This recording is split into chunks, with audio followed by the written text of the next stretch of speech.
ചില കുടുംബത്തിലൊക്കെ മൂത്ത ജ്യേഷ്ഠൻ കുടുംബത്തിന് വേണ്ടി കഷ്ടപ്പെട്ട ആളേക്കാരം, അയാളേക്കാരൻ താഴെയുള്ളവരൊക്കെ പഠിപ്പിച്ച കോലത്തിലെത്തിയത്. ഇപ്പൊ താഴെയുള്ളവരൊക്കെ പൈസക്കാരായി, മൂത്താക്ക് ഇപ്പോഴും വരുമാനമൊന്നുമില്ല. പക്ഷേ കുടുംബത്തിന്റെ പല കാര്യങ്ങളും ഇപ്പൊ അയാൾ അറിയണില്ല. എന്താ അറിയാത്ത? മൂപ്പരോട് പറഞ്ഞിട്ട് എന്താ കാര്യം? മൂപ്പർക്കൊരു ഗതിയില്ലല്ലോ. അതുകൊണ്ട് നമ്മൾ കൂടി തീരുമാനിക്കുക. ആര്? പൈസ ഉള്ളവരെ തീരുമാനിക്കുക. കാരണവന്മാരും പരിഗണിക്കപ്പെടേണ്ടവരും മൂത്ത ജ്യേഷ്ഠന്മാരും സഹോദരന്മാരും ഒക്കെ കുടുംബത്തിൽ ഒറ്റപ്പെടുമ്പോൾ സ്വാഭാവികമായി ബന്ധങ്ങളിൽ ചില വിള്ളലുകൾ അറിയേണ്ടത് അറിയിക്കണം. പരിഗണന എന്നതാണ് ലോകത്ത് മനുഷ്യരെ ചേർത്ത് പിടിക്കാനുള്ള ഏറ്റവും നല്ല ഉപാധി. അവഗണന എല്ലാവർക്കും പ്രയാസ. ഒരു ഉമ്മ പേരക്കുട്ടികളെ വിളിച്ച് ചോദിച്ചേ, നോക്ക് കുട്ടി, എന്നാൽ അന്തിക്ക് ഉമ്മയും ബാപ്പയും എന്തേലും ഒരു കാര്യത്തെ പറ്റി അങ്ങനെ സംസാരിക്കണത് കുട്ടികൾ കേട്ടിരിയോ? കുട്ടി പറഞ്ഞു, ഞാനൊന്നും കേട്ടിട്ടില്ല. ഉമ്മ അത് വിട്ട്. പക്ഷെ ഈ കുട്ടി, പേരക്കുട്ടി, ആ കുട്ടിൻ്റെ അമ്മാനോട് പറഞ്ഞ്, എന്നോട് ഉമ്മമ്മ ചോദിച്ചു, എന്നാൽ അന്തിക്ക് ബാപ്പിങ്ങളും എന്താ വർത്താനം പറഞ്ഞിനെന്ന് ഉമ്മമ്മ എന്നോട് ചോദിച്ചു പറഞ്ഞു. കുട്ടി തമാസക്ക് പറഞ്ഞ. പടച്ചോനെ പോരെ, അല്ലെങ്കിൽ തന്നെ ഓള് ഉമ്മമ്മാൻ്റെ ഒരു തെറ്റ് കണ്ടെത്താൻ വേണ്ടി ഇങ്ങനെ കണ്ണിൽ എണ്ണ വെച്ച് കാത്തിരിക്കുമ്പോഴാ ബെഡ്റൂമിലെ രഹസ്യങ്ങൾ പേരക്കുട്ടികളോട് ഉമ്മമ്മ ചോദിച്ചറിയാൻ ശ്രമിക്കുന്നുണ്ട്. പ്രശ്നമായി, ആകെ അങ്ങോട്ടും ഇങ്ങോട്ടും ആയി. അവസാനം സംസാരിക്കുമ്പോൾ അമ്മ നൊലോളിച്ചുകൊണ്ട് പറഞ്ഞേ, ഉസ്താദേ നിങ്ങൾക്ക് എന്താ സംഗതി അറിയോ? അറിയില്ല. ആ പറഞ്ഞുതരാം. മകനും അവൻ്റെ ഭാര്യയും അവൻ്റെ ഭാര്യ വീട്ടുകാരും അതേപോലെ മകൻ്റെ സുഹൃത്തുക്കളൊക്കെ വീട്ടിൽ കുറച്ച് ദിവസമായിട്ട് ഭയങ്കര ചർച്ചയാണ്, ഭയങ്കര ഗൗരവമുള്ള ചർച്ച. അങ്ങോട്ട് പോണ് ഇങ്ങോട്ട് പോണ്, വരുന്ന് കടലാസ് പേപ്പർ കമ്പ്യൂട്ടർ, പെരും ചർച്ചകളാ. ഉമ്മ അങ്ങനെ എത്തി നോക്കും. ഉമ്മ വരുന്നേ കാണുമ്പോൾ ആ ചർച്ച സ്ലോ ആവും, പിന്നെ ഒന്നും കേൾക്കൂല. ചുരുക്കി പറഞ്ഞ അമ്മ ഒന്നും കേൾക്കണില്ല. പക്ഷെ ഉമ്മക്കറിയാം ഇവിടെ എന്തോ സംഭവിക്കാൻ പോകുന്നുണ്ട്, എന്തോ ആവണുണ്ട്. അതുകൊണ്ട് ഉമ്മാൻ്റെ ഉള്ളിൽ ആദ്യമാണ്. അപ്പൊ ഇത് ആരോടെ ചോദിക്കാം? മകനോട് ചോദിച്ചു, എന്താ മോനെ? അത് നിങ്ങൾക്ക് പറഞ്ഞാൽ മനസ്സിലാവില്ല. ഓൻ പോയി. മരുവളോട് ചോദിച്ചു, എന്താ മോളെ ഇങ്ങനെയൊക്കെ? അത് ഉമ്മ നിങ്ങൾക്ക് മനസ്സിലാവൂലേ? ഓൾ പറഞ്ഞു. അപ്പോൾ ഉമ്മാന്റെ ഉള്ളിൽ കത്ത്. കാരണം ഈ മകനെ ലോകത്ത് ആര് എന്തൊക്കെ നേതാവായി, മന്ത്രിയായി, എഞ്ചിനീയറായി, ഡോക്ടറായി ആര് എന്തൊക്കെ വിശേഷിപ്പിച്ചാലും തുണിയെടുക്കാതെ കടന്ന കാലത്തെ, ഒരു നൂല് പോലും ഇല്ലാത്ത കാലത്ത് ആ മകനെ കൈവെള്ളയിൽ കടത്തി മുഴുവൻ കണ്ട ആളാണ് ഇമ്മ. അമ്മാന്റെ മുമ്പിൽ നിങ്ങൾ ഒരാരെ പറ്റിയും വലുതാക്കി പറഞ്ഞാലും ഉമ്മ അറിഞ്ഞോളം ഈ ലോകത്ത് ആരെങ്കിലും അറിഞ്ഞിക്കണോ നമ്മളൊക്കെ? എന്നിട്ട് ഉമ്മാനെ മാറ്റിയിരുത്തി കാര്യങ്ങളൊക്കെ ആവിഷ്കരിക്കുക. അപ്പൊ ഉമ്മാക്കൊരു ഇടങ്ങേറ്. അപ്പൊ ഉമ്മ ഈ കുട്ടിനോട് ചോദിച്ചാൽ എന്താ അറിയോ? ഉമ്മയും ബാപ്പി രാത്രി എന്തേലും പറയുന്നുണ്ടെങ്കിൽ എന്താണ് ഈ ചർച്ചാ വിഷയം എന്ന് ഉമ്മാക്കൊന്ന് മനസ്സിലാക്കാലോ. അല്ലാതെ പോലെ ബെഡ്റൂമിലെ രഹസ്യം ചോദിച്ചല്ല. ഉമ്മ ഇത് ഈ മനസ്സിന്റെ വിങ്ങൽ കൊണ്ട് ചോദിച്ചതാ. അപ്പൊ ഞാൻ ഓനോട് പറഞ്ഞു, എടാ പൊന്നാര ചങ്ങായി, എൻ്റെ അമ്മാൻ്റെ ഒരു അവസ്ഥ നോക്കിയാ, ഈ ലോകത്ത് ഇജ് ഇക്കോലത്തിലാവാൻ വേണ്ടി ശരീരം പൊട്ടിച്ച് നിന്നെ പുറത്തു കൊണ്ടുവന്ന ആളമ്മ. അരക്കെട്ട് പൊട്ടിച്ചിട്ടേ, ഇന്നത്തെ പോലെ ബോധം കെട്ടി കീറിങ്ങാണ്ട് എടുത്തു കിടത്തിയല്ല, അരക്കെട്ട് പൊട്ടിച്ച് പോന്ന് നിന്നെ എടുത്തു കിടത്തിയ ആളമ്മ. നെഞ്ചോട് ചേർത്ത് ഉമ്മയുടെ ചോര പാലാക്കി തന്നമ്മയാണ്. ആ അമ്മാനോട് നിനക്കെന്താ ഒന്ന് സംസാരിച്ചൂടെ? അപ്പോൾ ഓമൻ ഉസ്താദെ ഒന്നുമില്ല, സംസാരിക്കാൻ പറ്റാത്തൊരു വിഷയമല്ല. ഞാൻ കുറച്ച് പൈസ ഉണ്ടാക്കിയാണ്ട് ഒരു പുതിയ ഫേമിൽ എന്താ പറയുക ഒരു നിക്ഷേപത്തിൽ കുറച്ച് പൈസ നിക്ഷേപിക്കാൻ പോവുകയാണ്. പക്ഷെ അതിൻ്റെ ലാഭനഷ്ടങ്ങളെ കുറിച്ച് ഭയങ്കരമായ ആശങ്കയുണ്ട്. കിട്ടിയാൽ ഭയങ്കര കിട്ടലാണ്, പോയാൽ ഒന്നായിട്ട് പോകും. അതുകൊണ്ട് ഞാൻ അറിയുന്ന പലരോടും കുറച്ച് ദിവസമായി എൻ്റെ തലയിൽ ഇത് തന്നെയാണ്, എനിക്ക് ആകപ്പാടെ പിരാന്ത് വന്നിക്കണ്, ഞങ്ങൾ വലിയ ചർച്ചയിലാണ്. ഞാൻ ചോദിച്ചു, ഇതെനിക്ക് എൻ്റെ അമ്മാനോട് പറഞ്ഞൂടെ?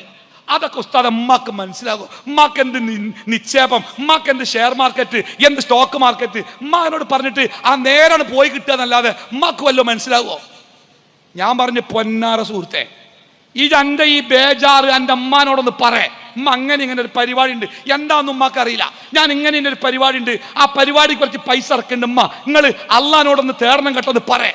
ഇന്ന് മഗ്‌രിബ് നിസ്കരിച്ചിട്ട് ആ നിസ്കാരപ്പായയിൽ നിസ്കാരക്കുപ്പായത്തിന്റെ ഉള്ളിൽ ശോഷിച്ച് ഒതുങ്ങിക്കൂടി ഇശാബാങ്കും കേട്ട് കാത്ത് നിന്റെ ഉമ്മ ഇരിക്കുമ്പോ ആ നിസ്കാരക്കുപ്പായത്തിന്റെ ഉള്ളിൽ നിന്ന് രണ്ട് കൈ പൊന്തിച്ച് ആ ഉമ്മക്കൊരു തേട്ടുണ്ടാവും. പടച്ചോനെ, നിന്റെ കുട്ടിനെ കൈവിടരുതിട്ടോ. അതിലേറെ വലിയ എന്ത് അഡ്വൈസാണ്, അതിലേറെ വലിയ എന്ത് ഉപദേശമാണ്, അതിലേറെ വലിയ എന്ത് പിൻബലമാണ്, എന്ത് പിന്തുണയാണ് ഈ ലോകത്ത് നീ പ്രതീക്ഷിക്കുന്നത്? പെറ്റ വയറിന്റെ ഉടമസ്ഥയായ ഉമ്മ നിറഞ്ഞ കണ്ണുകളോടെ പ്രപഞ്ചത്തിന്റെ സൃഷ്ടാവിനോട് നിന്റെ മോനെ കാക്കണേന്ന് പറഞ്ഞാൽ അതിനപ്പുറം ഏത് തങ്ങളുടെ ഉദ്ഘാടനമാണ് നിനക്ക് ജീവിതത്തിൽ വിജയം ഉണ്ടാക്കി തരിക? ഏത് കോജയാണ് നിന്റെ ജീവിതത്തിൽ അതിലേറെ ഫലം ചെയ്യുക? അല്ലേ? ആരും നിസ്സാരന്മാരാക്കരുത്. നമുക്ക് വിദ്യാഭ്യാസമായി, നമുക്ക് പൈസയായി, നമുക്ക് വലിയ പേരയായി, നമ്മളെ കുടുംബം ചൊർക്കുള്ള കുടുംബമായി. ഇപ്പൊ നമുക്ക് ബാക്കിയുള്ളവരെ കണ്ടൂടാ. ആരും നിസ്സാരമാക്കരുത്. എല്ലാവർക്കും അവരുടെ നോക്കിങ്ങള് നബി സല്ലല്ലാഹു അലൈഹി വസല്ലമ വളരെ പ്രമാണിമായ ആളുകൾക്ക് ഇങ്ങനെ തിണ്ണയിൽ പ്രവാചകനെ തിണ്ടുമരിക്കുക. സദസ്സിൽ പ്രമാണിമാരായ പ്രഗത്ഭരായ ആൾക്കാരൊക്കെ ഇരിക്കുന്നുണ്ട്. ഓലൊക്കെ ഇരുന്നിട്ട് ഇങ്ങനെ പ്രവാചകൻ എന്തോ കാര്യപ്പെട്ട ഗൗരവം പറഞ്ഞുകൊണ്ടിരിക്കുക. ഒരു സംസാരമാണ്. അങ്ങനെ സംസാരിച്ചു കൊണ്ടിരിക്കുമ്പോണ്ട് വളരെ മുഷിഞ്ഞ് വസ്ത്രം ധരിച്ച് പൊടിപാറി ആകപ്പാടെ മുഷിഞ്ഞ രൂപത്തിൽ ഒരു വയസ്സൻ ഇങ്ങനെ നടന്നു പോണ്ട്.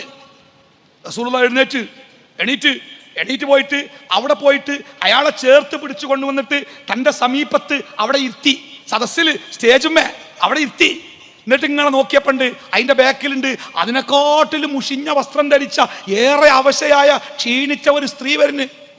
റസൂലുള്ളാഹി നടന്നു പോയി മാത്രല്ല അവരെ പിടിച്ചു കൊണ്ടുവന്നിട്ട് തൻ്റെ തോളിലുള്ള മുണ്ടുണ്ടല്ലോ ആ മുണ്ട് നിലത്തിങ്ങനെ വിരിച്ചിട്ട് അവിടെ ഇരുത്തിയത്. അവിടെ ഇരിക്കും പറഞ്ഞു. ആൾക്കാരിങ്ങനെ അന്തം വിട്ട് എത്തത് ആരാണ് അല്ലേ? സഭ പിരിഞ്ഞു പോയി. അപ്പൊ ഒരാൾ ചോദിച്ചു ആ ഇരുത്തിയ ആൾക്കാർ ആരാണ്? പറഞ്ഞു കൊടുത്തു, പ്രവാചകനെ മുല കൊടുത്ത് വളർത്തിയ ഹലീമയാണത്, ഹലീമയുടെ ഭർത്താവാണത്, പാപ്പിമ്മീൻ അല്ലേ? സ്വന്തം കാറ് വാങ്ങിയിട്ടേ കാറിന്റെ മുമ്പിലെ സീറ്റിൽ ഇതുവരെ ഉമ്മാനെ ഇരുത്താത്ത ചില ആൾക്കാരുണ്ട്. ഉമ്മാക്ക് പൂതിണ്ട് മുമ്പിലൊന്ന് ഇരിക്കണമെന്ന്. പക്ഷെ ഉമ്മ പറയും ഞാൻ ഇരിക്കില്ല, ഓല് ഇരുന്നോട്ടെ. എന്തായാലും ഉമ്മാക്ക് പൂതില്ലായിട്ടല്ല. ഉമ്മെങ്ങാനും അവിടെ ഇരുന്നാല് ബാക്കിൽ ശാപത്തിന്റെ ശബ്ദം കേൾക്കാതെക്കാൻ വേണ്ടി ഉമ്മ ഒഴിവാകല. ഉമ്മാനെ മുമ്പിൽ ഇരുത്തിയിട്ടില്ല കാറില്. എന്താ നിങ്ങള് ഒരു മാനക്കേട് തോന്നാ? ഉമ്മ ഈ ഉണങ്ങി ചുരുങ്ങി അമ്മാനൊക്കെ മുമ്പിലിട്ട് നല്ല നല്ല ആപ്പിൾ പോലത്തെ പെണ്ണുങ്ങൾ ഉണ്ടാകുമ്പോൾ ഓളെത്തി പോയാൽ ആൾക്കാർ കാറുമൊക്കെ നോക്കും, കാറിന്റെ ഉള്ളിലൊക്കെ നോക്കും. ഇത് ഈ ഉണങ്ങിയ സാധനത്തിനൊക്കെ ഇരുത്തിയാൽ ആരാ നോക്കുക എന്ന് ചിന്തിക്കുന്ന മനുഷ്യന്മാർ ഇപ്പോഴും നമ്മളൊക്കെ കൂട്ടത്തിലുണ്ടേ. അതുകൊണ്ട് ഞാനൊരായത്ത് വിശുദ്ധ ഖുർആനില് അല്ലാഹു തആല നമ്മളെ പഠിപ്പിക്കുന്നുണ്ട്. ഒരു മനുഷ്യന് പ്രായമായി എന്ന് പറഞ്ഞാൽ 40 വയസ്സായി, 40 സന, 40 വയസ്സായി. പക്വതയുടെ ഒരു മനുഷ്യ ജീവിതത്തിലെ പക്വതയുടെ പൂർണ്ണതയുടെ അതിൻ്റെ രൂപമാണ് 40 വയസ്സ്. അതുകൊണ്ട് തന്നെ ആ ആയത്തിനെ വിശദീകരിക്കുമ്പോൾ കുറേ മുഫസ്സിരീങ്ങൾ പറഞ്ഞത് ലോകത്ത് ഒരുപാട് പ്രവാചകന്മാർക്ക് വഹയി കിട്ടിയത് 40 വയസ്സാകാനുള്ള കാരണം അതത്രേ. നമ്മളെ മുഹമ്മദ് നബി സല്ലല്ലാഹു അലൈഹി വസല്ലമക്കും വഹയി കിട്ടിയത് 40 വയസ്സായപ്പോഴല്ലേ? അതിൻ്റെ കാരണം പറഞ്ഞത് 40 വയസ്സ് പക്വതയുടെ പ്രായമാണെന്നാ. ആ 40 വയസ്സായപ്പോൾ അയാള് അള്ളാഹിനോട് തേടുന്ന ഒരു തേട്ടാണ്. റബ്ബി ഔസിഇനി അൻ അഷ്കുറ നിഅമതക അല്ലതി അൻഅംത അലയ്യ വഅലാ വാലിദൈ വനഅമല സ്വാലിഹൻ തർളാ വഅസ്ലിഹ് ലി ഫി ദുർരിയതി.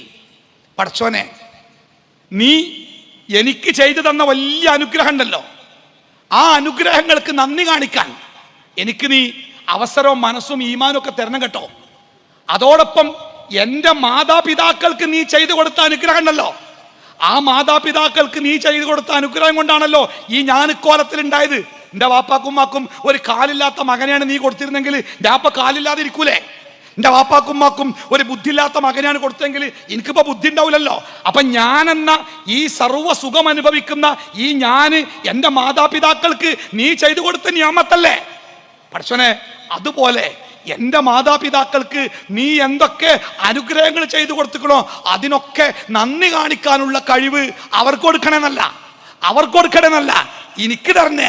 എൻ്റെ കാര്യം നോക്കാനും എൻ്റെ വാപ്പാൻ്റെയും ഉമ്മാൻ്റെയും കാര്യം നോക്കാനുള്ള കഴിവും അതിൻ്റെ തൗഫീക്കും എനിക്ക് നീ തരണേ. തീർന്നില്ല പടച്ചോനെ, എൻ്റെ മക്കളിൽ നിന്ന് എനിക്ക് നീ നല്ലത് വരുത്തണേ റബ്ബേ. എൻ്റെ മക്കളിൽ നിന്ന് എനിക്ക് നീ നന്മ തരണമേ റബ്ബേ. ഈ ഭാഗത്ത് ബാപ്പിമ്മയുണ്ട്, ഈ ഭാഗത്തിന്റെ ഭാര്യ മക്കളുണ്ട്. ചേർത്ത് പിടിച്ചുകൊണ്ട പടച്ചോനെ എൻ്റെ ബാപ്പാൻ്റെയും ഉമ്മാൻ്റെയും കൂടെ നിൽക്കാനും എൻ്റെ മക്കളെയും കുടുംബത്തിൻ്റെയും കൂടെ നിൽക്കാനും അള്ളാഹുവേ അതിൻ്റെ നടുവിൽ നിൽക്കാനുള്ള കഴിവും ആഫിയത്തും ഈമാനും തൗഫീക്കും അനുഗ്രഹം നീ എനിക്ക് തരണേന്ന് പ്രാർത്ഥിക്കുക. 40 വയസ്സായ മനുഷ്യൻ, നമുക്കൊക്കെ 40 വയസ്സാവുമ്പോഴേ ഒന്നുകിൽ പെണ്ണുങ്ങളും കുട്ടികളും ഉണ്ടാവും, ബാപ്പിമ്മയും തെറ്റിയേക്കും, അല്ലെങ്കിൽ ബാപ്പിമ്മയും ഉണ്ടാവും, പെണ്ണുങ്ങളും കുട്ടികളും തെറ്റിയേക്കും. ഇത് രണ്ടും പാടെ ഒപ്പിച്ച് നിർത്താണല്ലോ. കാറിന്റെ ഒരു ഡോർ തുറന്നാൽ അപ്പുറത്ത് കൂടെ പോകും പുറത്തേക്ക്, അപ്പുറത്ത് അടച്ചാൽ ഇപ്പുറത്ത് പുറത്ത്. ബാപ്പാനും ഇമ്മാനും കൂടെ നിന്നോ പെണ്ണുങ്ങൾ വേറെ വൈക്ക് പോകും, ഓളെ കൂടെ നിന്നോ ബാപ്പിമ്മയും വേറെ വൈക്ക് പോകും. അതിൻ്റെ ഇടക്ക് ഈ ബാപ്പാനും ഇമ്മാനെയും കുടുംബത്തിനെയും മക്കളെയും ചേർത്ത് പിടിച്ചുകൊണ്ട് സമാധാനത്തിന്റെ ഒരു തുരുത്തായിട്ട് മുന്നോട്ട് പോകാൻ നമ്മളെ അറിവും കഴിവും മാത്രം പോരാ, പടച്ച റബ്ബിന്റെ തൗഫീക്കുമാണ്.